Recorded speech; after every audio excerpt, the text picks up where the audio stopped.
awal-awal dulu, satu momen yang paling kita suka adalah momen yang awal-awal nangis dan sujud. Sekarang kalau menangis, dia tak rasa tau. Tapi first time tu menangis dan sujud, memang gila-gila lah. Oh, buka-buka mata. Tapi time tu rasa manisnya halawatul iman tu. Kita tahu kita banyak dosa dan kita minta kebergantungan kita tu pada Allah.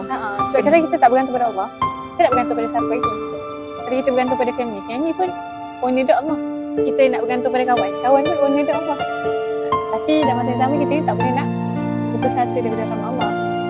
Cuba dia nak buka daripada dalam surah 39, surah Az-Zumar, ayat 57. Katakanlah, wahai hamba-hambaku yang melampaui batas terhadap diri mereka sendiri, janganlah kamu berputus asa daripada rahmat Allah. Sesungguhnya Allah mengampunkan dosa-dosa semuanya.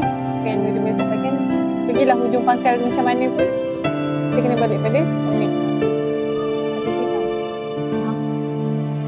Siapa nak start?